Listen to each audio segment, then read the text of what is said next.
আসসালামু আলাইকুম। আজকে গরুর মাংসের একটু ভিন্নধর্মী একটা রেসিপি নিয়ে হাজির হয়ে গেলাম। ভিন্নধর্মী বলছি এই কারণ আমরা নরমালি সবাই বাসায় কিন্তু একটু বাটা মসলা দিয়ে একটু অন্যরকম মানে সবসময় আমরা রান্না করি। আমিও সেভাবে করি। কিন্তু আজকে একটু কাটা মসলায় আমি বিফটা রান্না করব। আলু ঝোলের একটা মানে বিফের পাতলা একটা ঝোল রান্না করব কাটা মসলায়। প্রথমে জাস্ট ২ টেবিল চামচ এখানে আমি সরিষার তেল নিয়েছি। অবশ্যই সরিষার তেলে করার চেষ্টা করবেন। টেস্টটা অনেক ভালো আসে। তার মধ্যে দিয়ে দিলাম ১ কাপের মতো পেঁয়াজ কুচি আর হাফ কাপের থেকে একটু বেশি রসুন কুচি। পরিমাণ সবকিছু কিন্তু ডেসক্রিপশন বক্সে লেখা থাকবে। আপনারা চাইলে সেখান থেকেও দেখে নিতে পারেন।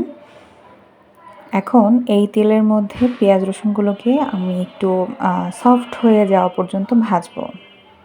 একটু মানে বেরেস্তাও না, লাল করেও না, জাস্ট একটু সফট হয়ে যাবে সেরকম ভাজবো। এই পর্যায়ে আমরা সাথে একটু আদা যেটা কেটে ব্যবহার করব, যেহেতু আমরা বাটা দিব না, সেই জন্য আদাটা মানে ২ ইঞ্চি পরিমাণ আদা এখানে একটু স্লাইস করে কেটে আমি অ্যাড করে দিলাম। বড় বড় দিয়েছি যেন কারো মুখে না পড়ে। অনেকে আদাটা মুখে পড়লে পছন্দ করেন না খেতে। যেন আস্ত মানে বড় থাকলে যেন এটা তুলে দরকার হলে ফেলে দিতে পারেন সেই জন্য।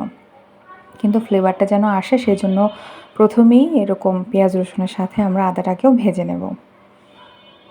এরকম একটু জাস্ট একটু সফট হবে, মানে কোনো লাল না কিছু না, একটু সফট হলে আমরা মাংস অ্যাড করে দেব। এখানে আমি গরুর সিনার মাংসটা ব্যবহার করেছি। আপনারা যারা জানেন তারা নিশ্চয়ই জানেন যে সিনার মাংসে প্রচুর পরিমাণে হচ্ছে তেল থাকে, চর্বি থাকে। তো এই যে চর্বিটার কারণে কিন্তু আমি তেল কম ব্যবহার করেছি। আর আপনারা যদি অন্য মাংস মানে গরুর অন্য পার্টের মাংস থাকে বা তেলটা কম থাকে মাংসে, তাহলে তেলটা একটু বাড়িয়ে দিবেন। এখানে দিয়ে দিলাম আস্ত গরম মশলা, এলাচ, দারুচিনি, তেজপাতা, জয়ফল, জর্তিক আর হচ্ছে ৩টা লং। পরিমাণগুলো সবই ডেসক্রিপশন বক্সে থাকবে। এখানে আমি ১ কেজির মতো মাংস নিয়েছি। ১ কেজির পরিমাণেই আমার সব কিছু মশলা ডেসক্রিপশন বক্সে আমি লিখে দিব। আপনারা ওখান থেকে দেখে নিতে পারেন চাইলে। মশলাটা আমি এখানে দিয়ে দিলাম। এখন দিয়ে দেব গুঁড়া মশলা। মাংসটা কিন্তু তেলের মধ্যে ভাজতে থাকবে পেঁয়াজ, রসুন, আদার সাথে। আর আমরা স্টেপ বাই স্টেপ এভাবে মানে মশলাগুলো অ্যাড করতে থাকবো। এখানে আছে হলুদ, মরিচ, জিরা, ধনিয়া আর লবণ। লবণটা এই পর্যায়ে একটু বেশি দিবেন, কারণ আমি যেহেতু আলু ব্যবহার করব, মানে এখন ধরেন আমি যদি এমন আলু মানে এতটুকু লবণ দেই যে মাংসের জন্য হবে, পরে যখন আমি আলু অ্যাড করব তখন কিন্তু মানে মাংসটা পানসে হয়ে যাবে, ভালো লাগবে না আর। এই পর্যায়ে এই জন্য আমি একটু বেশি লবণ দিয়েছি, কারণ আলু দিব বলে। আপনারা চাইলে যদি আলু ব্যবহার না করেন তাহলে লবণটা একটু বুঝে দেবেন। এই যে ঢেকে ঢেকে আমরা একটু কষিয়ে নিলাম। কষিয়ে আমরা এখন পানি দিয়ে দিলাম। এই পানিটা হচ্ছে কষানোর জন্যই পানি। প্রায় ২ কাপের মতো এখানে গরম পানি অ্যাড করেছি আমি। অবশ্যই আপনারাও গরম পানি অ্যাড করবেন, কারণ ঠান্ডা পানি অ্যাড করলে কুকিং প্রসেসটা আসলে থেমে যায়। তখন মানে মাংসের টেস্টটা আর ভালো হয় না। এভাবে গরম পানি দিয়ে ভালো করে মিক্স করে তারপর আমরা আবারও এটাকে ঢেকে রান্না করব। ঢেকে ঢেকে আমরা কষিয়ে কষিয়ে এটাকে রান্না করব। এতে সেদ্ধ হতেও সময় কম লাগবে, আর মানে রান্নাটাও আমার মনে হয় ভালো হয় ঢেকে রান্না করলে। এই যে ঢাকনাটা তুলে দেখুন, প্রায় ১৫-২০ মিনিট পরে কিন্তু আমি ঢাকনাটা খুলেছি। তেল উঠে এসেছে উপরে।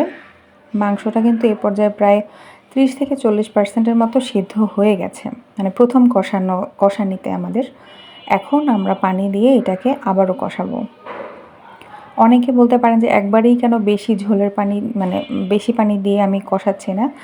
কারণ হচ্ছে যে মানে আমরা কতটুকু মানে মাংস যেন ওভারকুক না হয়ে যায়, সেজন্য আমরা অল্প অল্প পানি দিব আর অল্প অল্প করে কষাবো। এই যে এখানে আমি আরও ২ কাপের মতো পানি অ্যাড করলাম।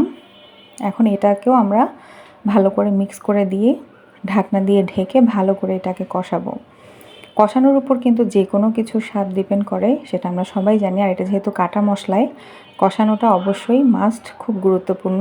তো ভালো করে কষাতে হবে। দ্বিতীয়বার কষানো যখন আমাদের এই পর্যায়ে চলে আসবে, দেখুন তেল ছেড়ে দিয়েছে প্রায়, মানে একটু মাখো মাখো আছে, তেলটা উপরে হালকা ভেসে উঠেছে। এই পর্যায়ে আমি আলু অ্যাড করে দেব। আলু আপনাদের দেখে মনে হতে পারে যে এতগুলো আলু কেন? আসলে আমাদের বাসার সবাই আমরা মাংসের আলুটা ভীষণ পছন্দ করি। আর আমি যেহেতু আজকের মাংসটা মানে একটু ঝোল রাখবো আর কাটা মশলায় করছি, আলুটা দিলে মানে গ্রেভিটা একটু ঘন ঘন হবে। আর হচ্ছে মানে চালের আটা রুটির সাথে যেহেতু সার্ভ করব আমি এটা আজকে, তো সেই জন্য মানে আপনারা মানে একটু বেশি যেন ঝোলটা একটু ঘন হয় আলুর কারণে, এমনিতে তো পাতলাই রাখবো, আলুর জন্য যেন একটু ঘন হয় সেই জন্য দিলাম। এই যে ভালো করে আলুটা দিয়েও কষিয়ে তেল যখন একদম উপরে ভেসে উঠেছে, এখন দিয়ে দিলাম ঝোলের পানি। ঝোলটা অবশ্যই নিজের উপরে, মানে আপনি কতটুকু ঝোল রাখতে চান তার উপরে। আমি একটু ঝোলঝোলই রাখবো আজকে, সেজন্য যথেষ্ট পরিমাণে পানি এখানে অ্যাড করেছি। এটা একটু বুঝে দিতে হবে যে মাংস আমার কতটা সেদ্ধ হয়েছে। আমার মাংস এখানে প্রায় 80 থেকে 85% সেদ্ধ হয়ে গিয়েছে। আর আলুটা দিয়ে আর আলুটা সেদ্ধ হবে আর মাংস বাকি 15% সেদ্ধ হয়ে যাবে, সেরকম ঝোল আমি অ্যাড করেছি। ঝোলটা ফুটে ওঠার পরে কয়েকটা কাঁচামরিচ অ্যাড করে দিলাম। এটা হচ্ছে খুব ভালো একটা ফ্লেভার আনবে, কিন্তু কোনো ঝাল এখানে দিবে না, জাস্ট ফ্লেভারের জন্য কাঁচামরিচটা দেয়া।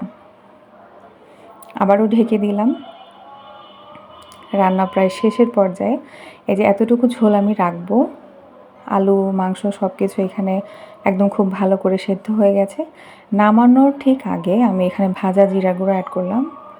1 চা চামচ জিরা নিয়ে আমি মানে শুকনো খোলায় টেলে সেটাকে পাটায় বেটে নিয়ে এখানে অ্যাড করে দিলাম। এইটা অ্যাড করলে মাংসে একটা অন্য রকম ফ্লেভার অ্যাড হয়। আপনারা যারা ব্যবহার করেন তারা নিশ্চয়ই জানেন, ভাজা মশলা এভাবে দিলে নামানোর আগে মাংস ভীষণ মজা হয়। এই হচ্ছে ফাইনাল লুক আমাদের। নামিয়ে আমরা এখন পরিবেশন করে দেব। একটা টিপস শেয়ার করি, ভাজা জিরার গুঁড়াটা অ্যাড করার পরে মাংসটাকে মানে পাতিলটা মিনিমাম 10 মিনিট ঢেকে রাখবেন। ঢেকে রাখলে হবে কি, ফ্লেভারের মানে ভাজা জিরার যে ফ্লেভারটা আর গন্ধটা সম্পূর্ণ মাংসের মধ্যে অ্যাড হয়ে যাবে। তারপর পরিবেশন করে দেবেন। দেখেন কত সুন্দর একটা কাটা মশলার গরুর মাংস। আজকে এ পর্যন্তই। আল্লাহ হাফেজ।